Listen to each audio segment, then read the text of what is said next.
RealChip TV, RealChip recap, and that was brutal. Yep. I didn't even have the heart to do a rant. Didn't have the heart. Nah. I'll put one out at the end of the year. We're not. I'm kind of slacking on my writing my articles because I don't really like. Everyone knows what to say about this team, and I just don't feel like saying it in a couple paragraphs. Like I'm it's just pretty clear that they're just. I'm not just that good a team. depressed. Right now. None are that good, but I'm just depressed. You know, one of them to win, and just didn't happen. Shout out to your dad though for hooking me up with the club seat. So that was a good time. You guys were in there eating the mac and cheese. Yeah, and mac and cheese. Oh no, we actually got hot dogs, but hot dogs. Yeah, you cheaped out on you. Huh? No, I got the hot dogs. You bought the hot dogs. Well, he got me a seat, and then doing some shots of Fireball with him before he went in. So we needed it because it was a tough one to watch. But yeah, I mean, breaking down the game, I mean, it's really just it was basically the Cardinals game all over again. Just moved the ball up and down the field, but just made some stupid mistakes. I've never seen so many wide receivers in one season fumble the ball. Drop. We all know about the drops, but fumbles. Yeah. Again, out of control this year.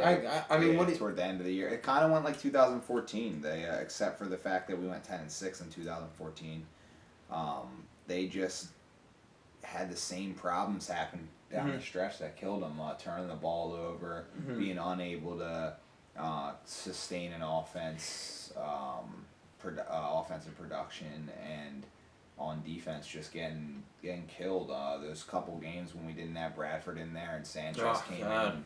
He didn't play like he did last year. He went 4-4 last year, which if he goes 2-1 or even 1-2, we're in a way better position than we were. But he wasn't able to deliver anything, and the defense they got worn down at the end of the year and beat up. And a lot of people talk about the injuries Dallas has and other teams have, but they don't really mention the Eagles. Kind of lost Jordan Hicks, Benny Logan, Bradford for a couple games. Yeah, Byron Maxwell for a couple games.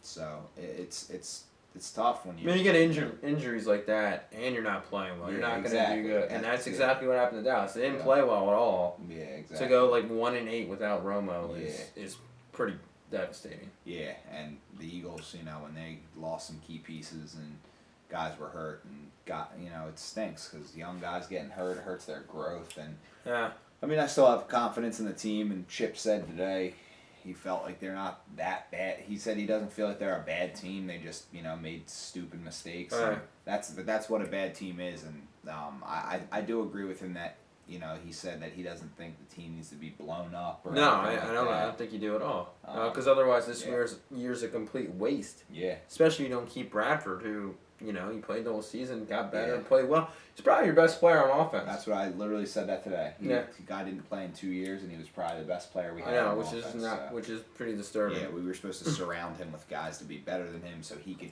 get through this, but he had to kind of carry the load, and we couldn't make up for all. We might have been a 3-win team without him. Yeah, seriously, if you had saw how Sanchez got in there and did so. Yeah. But yeah, I think you could have, everyone had problems the offseason. We kind of bring this full circle now. Everyone had problems in the offseason of who we let go and changing the team up so much and all that. But we probably would have been the same thing as, anything. Yeah. We probably would have had the same type of, maybe we would have been a couple games better with more of the weapons on offense and Foles still or whatever. But ultimately, this was going to happen, and I'm glad we got it over with this year. We just needed one of those seasons to get a reality check of where this team was, and the truth is that when they went 10-6, it was kind of a last burst for those Reed leftovers rather than something that Chip Kelly saw as sustained. Like, he wants to open a window to be here for a long time, and you have early 20s receivers. You have a quarterback now that you're comfortable with. You're going to have a young offensive line come next year.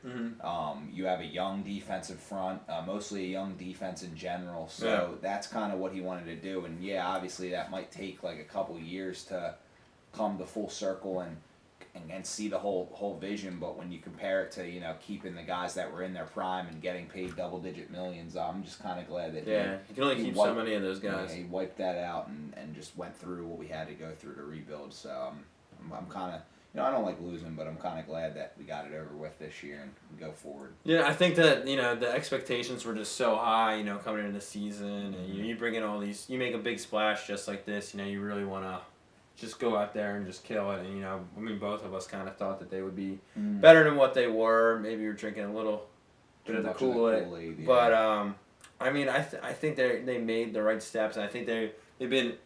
They got the players to, something you can build on and stuff like that. But I really think not having Zach Ertz, Jason Kelce having the worst season of his career, Jason Peters not being able to field. I mean, guys that you were counting on to do well just didn't come through for you. A lot of guys, and Sam Bradford admitted he was, rusty early in the season. Mm-hmm. Yeah, he definitely was. It showed. But he proved people wrong as the season went on. I mean, his stats weren't there. You can look at stats all you want and all that, but he did improve and showed that he can get the ball downfield. He can do a lot of good things, but when you need blocking, receivers need to catch and get open, and then Bradford needs to make the throw. Those three things rarely happen at the same time. So it was tough.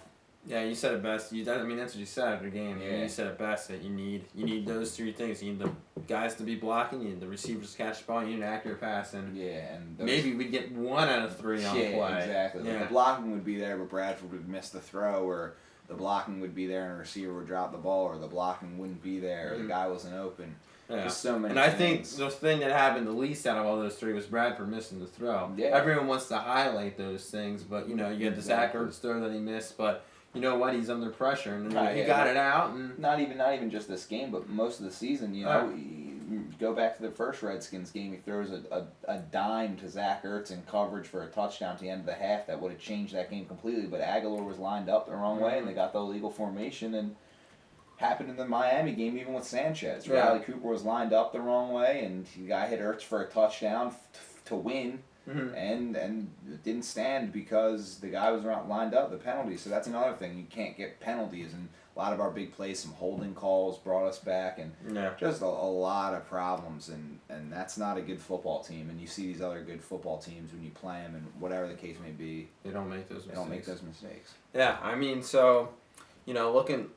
I guess, looking forward to next year. And I guess we should look at the last game. I mean, against the Giants, doesn't mean anything. The biggest thing is if you lose, you play in London. So against it's kind of cool. So that's cool. Yeah, I'm kind of rooting for a loss. Giants are really bad, too. Yeah. If we lose, we also get a nice draft pick at 6 and 10. Better than 7 and 9. See, I think 7 and 9 looks pretty enticing to free agents. Yeah, I don't know. I think it looks a lot better record-wise. I think free agents can, when they bring them in, they talk to them about how the team's year went, and guys around the league, they have friends, they'll text each other and tell each other. And I think there's a lot of young guys on this team that believe. And also, the 2 main things that free agents look for is a starting opportunity. So we have 2 open holes at guard and an open hole at tackle until they draft the guy or whatever they do. Never know, but most likely an offensive tackle spot. So there's 3 spots on the offensive line that starters can come in and just be the starter. They don't have to compete. They will sign them to start.